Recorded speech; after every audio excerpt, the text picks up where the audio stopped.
এবার সৃষ্টি স্রষ্টা মহান আল্লাহ এবং ঈশ্বর তার এবার দেখো কামনা বাসনা পূর্ণ করে দিবে। সেদিন আল্লাহ পাক ওই সন্তানের কান্না সহ্য করতে না পেরে একজন তার ফেরেশতা জিবরাইল আলাইহিস সালাম দূতকে পাঠিয়ে দিলেন, জিবরাইল যাও ওই সন্তান ওই দিন আয়নার কানে খবর পৌঁছে দাও, মা তুমি তোমার আব্বা আম্মার জন্য যেমন কাঁদছো এইরকম দুনিয়ার বুকে যাদের বাবা মা ইন্তেকাল করছে, মৃত্যু হয়েছে, যার বাবা মা বেঁচে আছে ওই এবার নেককার সন্তানের ওসিলায় তার বাবা মা এবার মুসলমান হলে জান্নাতে এবার যাবে, হিন্দু হলে স্বর্গ পাবে। যদি তার বাবা মার খেজমত করে নেওয়ালা একজন ইমানদার আল্লাহর খাস বান্দা নবীর উম্মত একজন বাবা মা সেবা ভক্তকারীর কাছে দুটি হাত পেতে বলো, মা ওগো আমার আল্লাহর বান্দা বান্দিরা, ওগো আমার নবীর উম্মত উম্মতিরা, ওগো আমার কৃষ্ণ প্রেমিক, এবার দেখো ভক্ত মণ্ডলীরা একজন বাবার তরফ থেকে একজন পুরুষের মধ্যে একজন মায়ের মধ্যে আমি এই জায়গাতে দুহাত পেতে আমি একটুখানি ভিক্ষা চাবো। কিসের জন্য? ওই সন্তান ইতিমের জন্য। তাই এমন একজন দরদি পুরুষের মধ্যে একজন ভাই ইমানদার দেখি আপনারা কেমন বাবা মার সেবা করনে আল্লাহ, দেখি কেমন আপনারা আল্লাহর নবীর উম্মত, আল্লাহর বান্দা নবীর উম্মত, কেমন সনাতন ধর্মের মধ্যে কৃষ্ণ ভক্ত গৌর ভক্ত, কেমন সন্তান দরদি মা এবং বোনেরা দিদিরা একজন নবীর উম্মত খাস দিলে সেদেক দিলে মাত্র 205 টাকা দান করবেন। আর একজন মা এবং বোনের মধ্যে 105 টাকা যদি দান করতে পারেন, এই পয়সাটা আমরা নিজে খাই না, এই পয়সাটা আমরা মন্দির মসজিদ এবং গরিব মানুষের পেটির বিয়াতে এই পয়সাটা আমরা এবার সাদগায়ে জারিয়া দান করে দেই। এই পয়সাটার ফজিলতে কাল কিয়ামত রোজ হাসরের মাঠে এমন এবার মাথার উপর সূর্য নেমে আসবে হাসরের দিনে, এবার ওই সূর্যের তাপে মাটি ফেটে ফেটে এবার মাটি মনে হয় আগুন জ্বলবে, মাথার মগজ এবার দেখো গলে টপ টপ করে পড়বে, নাকে কানে ছিঁড়ে পড়বে। এই টাকাটার বিনিময়ে এই টাকাটা নূরের রুমাল হয়ে মাথার উপর ছাউনি দিয়ে রাখবে একজন ইমানদার ভাইয়ের কাছে। 200 না থাকলে 100, 100 না থাকলে 50, একজন ভাই, একজন নবীর উম্মত, একজন আল্লাহর বান্দা খাস দিলে দান করবেন। একজন মা এবং একজন বোন, একজন দিদি, একজন মাসি বা কাকি মহব্বতের সহিত ওই ইতিমের জন্য একটু এবার দান করবেন। মা এই পয়সাটা কখনো বিফলে যাবে না। যারা সন্তান দরদি, যারা বাবা মা হারান দুনিয়ার মুখে ইতিম হয়ে গেছে, ইতিম হয়ে ইতিমকে যেন আমরা ভালোবাসতে পারি, মহব্বত করতে পারি। কেউ খালি হাতে ফেরাবেন না। 10, 20, 30, 50, 100 দান করলে যত বেশি দান করবেন তত বেশি নেকি এবং সওয়াব বা পুণ্য।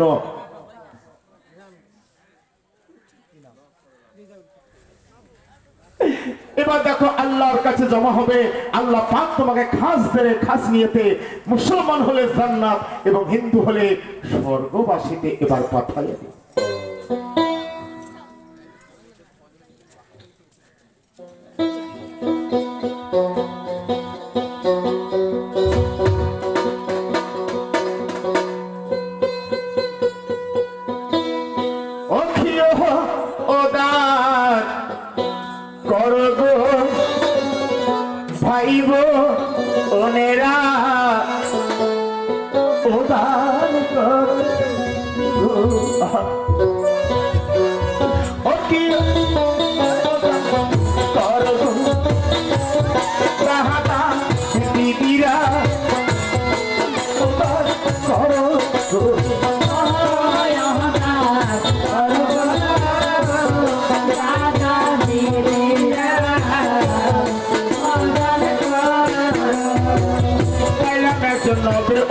আমার ভাই 120 টাকা দান করিছে, তাই পাইলাম আমি নবীর উম্মত মান্য মান।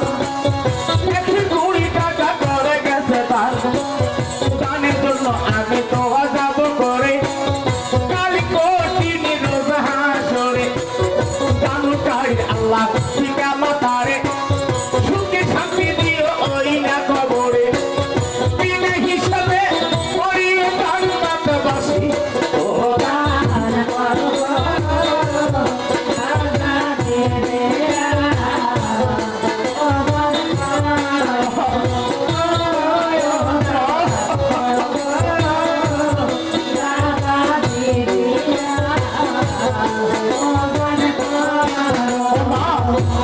করে কেউ যাবেন না মা বাড়ি বাবা যাব কেবল দুঃখে করি দামি করে মা কেউ যাবেন না বাড়ি সবাই থাকেন ধৈর্য ধরি বসি দুঃখের পালা ওই না যাব শুরু করি ও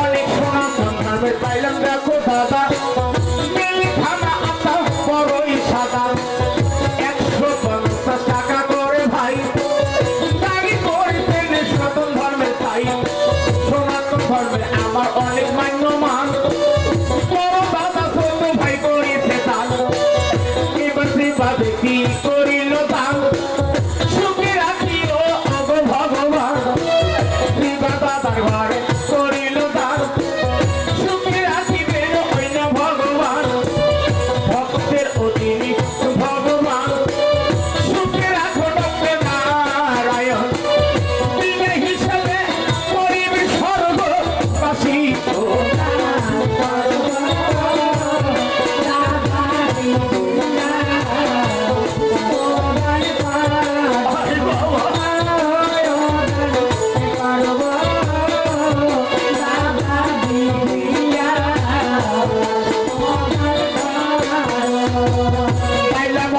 সনাতন ধর্মের সখী দাবি করে অনেক করেছে ভক্তি সনাতন ধর্মের সতী নারী দাবি করি মা ভক্তি দায়ী করি ভক্তিতে জীবের মুক্তি করবে ভগবান সুখে রাখি আমার রূপে নারায়ণ ভক্তিতে জীবের মুক্তি করো ভগবান সুখে রাখি আমার রূপে নারায়ণ বেহুলার সঙ্গে করিও স্বর্গবাসী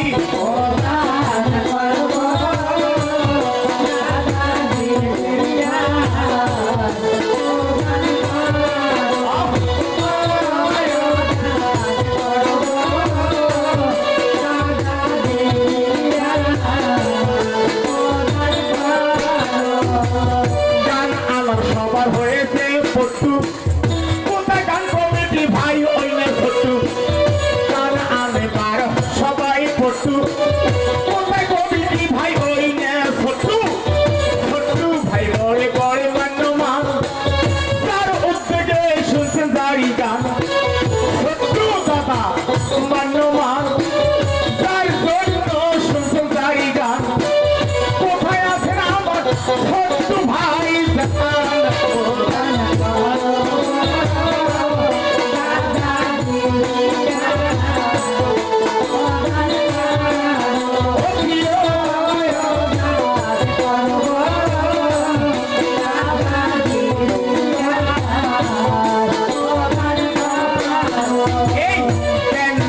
মালিক রফিকুল ভাই ওর মতো সাদা সরল লোক নাই প্যান্ডেলের মালিক রফিকুল ভাই ওর মতো সাদা তেল সরকার নাই রফিকুল ভাই এতই মান্যমান একলাই দিছে ওই না দাড়ি গান কয়েক বছর আগে রফিকুলের বাড়ি মামা ভাগিদার হয়েছে দাড়ি কোথা প্যান্ডেলের মালিক রফিকুল ভাই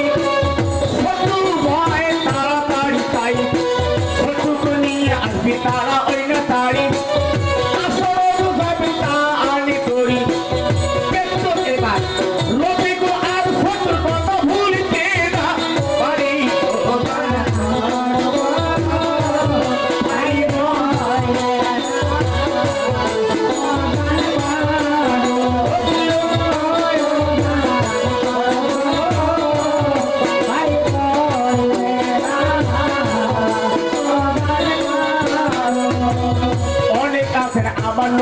মামুন ভাই রাস্তায় বসি দেখিতে পাই তোমার কি একটু ভাইজান হয় না দয়া মায়া মামুন দাঁড়ি করে তোমরা দেখেন ছায়া তোমার কি একটু ভাইজান হয় না দয়া মায়া মামুন দাঁড়ি করে তোমরা দেখেন ছায়া মহব্বত থাকিলে করবেন দান সারা রাত্রি শুনবেন দাড়ি গান সবাই ধৈর্য ধরে বসি বসি আন ও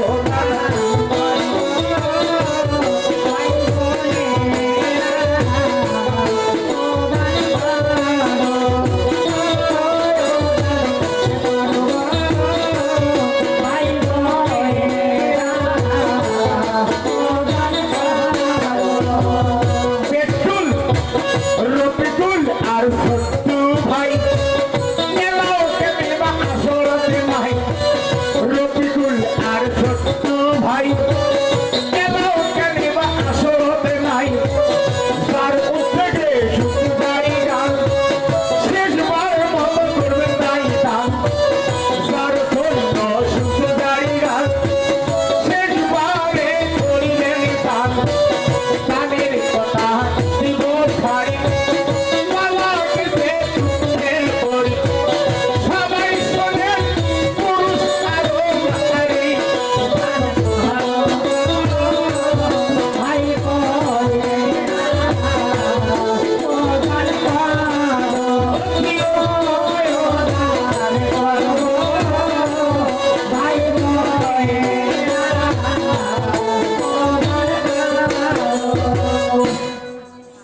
এই পর্যন্ত দানের কথা আমি দিলাম সারি সভা করে আছেন যত পুরুষ আর নারী আর একজন ভাই আছে আমার মমিন ওইনা ভাই সায়েদ মামার ছেলে ওইনা আমি সে জানতে চাই সায়েদ মামার বাড়িতে আমরা গত বছর আসিয়া সুন্দর করে অরুস মোবারকে এবার সামা কাওয়ালি হলকা জেকের গিয়েছিলাম করিয়া তাই আজকে এই এলাকার মানুষের কথা বলিতে না পারি আর একজন আছে আমার মহব্বতের দোস্ত আজ থেকে 25 থেকে 26 বছর হয়ে গেল নাম তার মোহাম্মদ মোস্তফা আলী কি বলিব দুঃখের কথা কপাল হয়েছে খালি দোস্তানি আমার কয়েক বা 2 বছর মনে হয় হলো 1.5 বছর হলো মারা গেছে তাই আমি এবার শুনলে আসতাম ভাই আমার দোস্ত হলো মোস্তফা আলী কপাল হয়ে গেছে খালি যাই হোক আমার দোস্তের সঙ্গে দেখা হয়েছিল তাই এই এলাকার কথা আমি কখনো বলতে পারবো না আপনাদের সোলাডাঙ্গার কথা আল্লাহর বাজারের কথা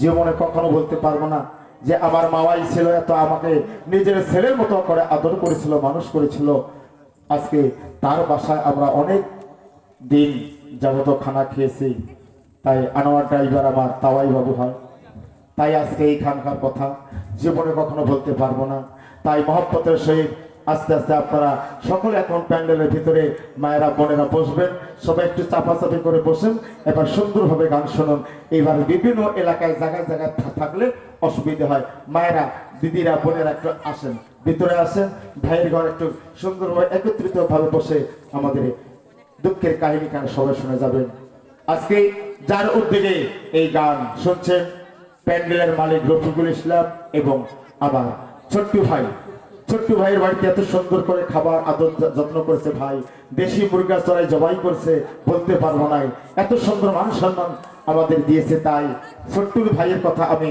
জীবনে কখনো বলতে পারবো না তাই ধৈর্য ধরে সবাই শুনবেন এই এলাকার যত পুরুষ নারী থাকবেন সবাই ধৈর্য ধরে আজকে এবার এই মামা ভাগের জারি গানখানা আমরা দেব উপহার সবাইকে তাই হিন্দু মুসলিম সবাই মিলে একত্রিত ভাবে আমার গান শুনছেন আমি খুব খুশি হয়েছি খুব ধন্যবাদ দিছি এত সুন্দর মান্যমান মহব্বতের সহিত বারবারে আমার কাকা বাবু চা এবার খাওয়া সুন্দর করে এবার দেখো মহব্বতের সহিত এবার সেদিন আল্লাহর বান্দা বান্দিরা নবীর উম্মত উম্মতিরা কৃষ্ণ ভক্ত গৌর ভক্ত এবার পুরুষ এবং মা দিদি মাসি পিচিরা ইতিমের জন্য দান করলেন এবার দেখো ইতিমের জন্য করলো দান খুশি হলো আল্লাহ ঈশ্বর গড ভগবান আল্লাহ পাক খুশি হইয়া জিবরাইল আলাইহিস সালামকে বলছে ইয়া মালাইকাতি জিবরাইল আর বিলম্ব করো না দেরি করো না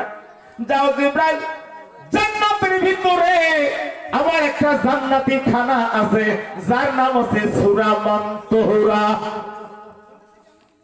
খাবারটার নাম কি জীবনে শুনছে? সূরা মানতুরা।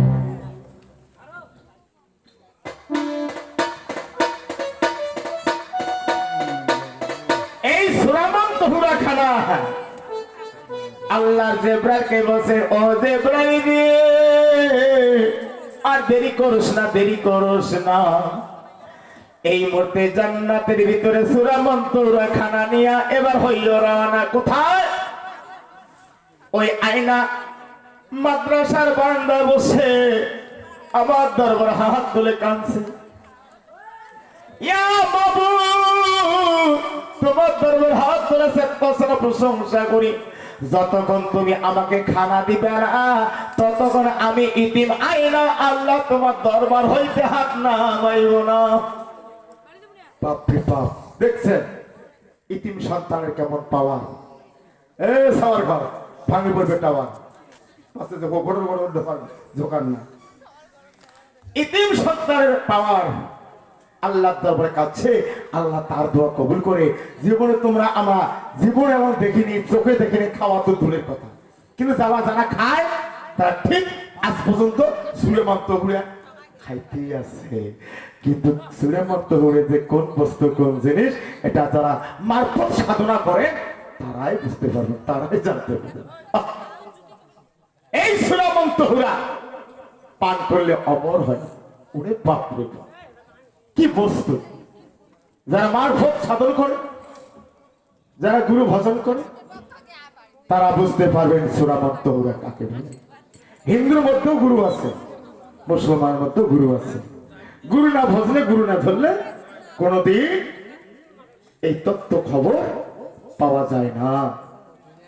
তাই আল্লাহ পাক জিবরাইলকে বললেন, জিবরাইল যাও জান্নাত বেহেশত থেকে সূরা মানতুরা খাবারটা নিয়ে ওই মা আয়নার হাতে দিয়ে আসো একটা ভান্ডের মধ্যে। আয়নার হাতে যখন সূরা মানতুরার খানার ভান্ড আল্লাহ জিবরাইলের মারফতে পাঠাইল, জিবরাইল আসিয়া এবার মা আয়নার হাতে দিল। ও মা আয়না, তুমি আর কান্না করো না, কান্না করো না, তোমার দোয়া আল্লাহ কবুল করে নিয়েছেন, তোমার জন্য জান্নাতি খানা পাঠাইয়াছেন। সুবহানাল্লাহ, কত সুন্দর কথা! জীবনে শুনছেন? জান্নাত থেকে বেহেশতি খানা মা আয়নার জন্য এনে দিল। মা আয়না যেই খানা সামনে আসলো, হায় রে, এত সেন ঘেরান, এত মলমলি বাসনা, একে গোটায় মাদ্রাসা ছড়িয়ে গেল। হঠাৎ করে মাওলানা এদিক ওদিক লক্ষ্য করেছে, হায় রে, এত মলমলি বাসনা, ঘেরান, সেন কোথা থেকে আসলো? আশ্চর্য হয়ে গেল। সঙ্গে সঙ্গে ওই সূরা মানতুরা খাবার নিয়ে মা আয়না এক পায়ে দুই পায়ে মাদ্রাসার ভিতর প্রবেশ করে মাওলানাদেরকে সালাম দিলেন, আসসালামু আলাইকুম ওয়া রাহমাতুল্লাহ ওয়া বারাকাতুহু। মাওলানাগণ সালামের জবাব দিলেন, ওয়া আলাইকুম আসসালাম ওয়া রাহমাতুল্লাহ ওয়া বারাকাতুহু। কে তুমি মা? তখন বলছে, হুজুর আমি কাজীর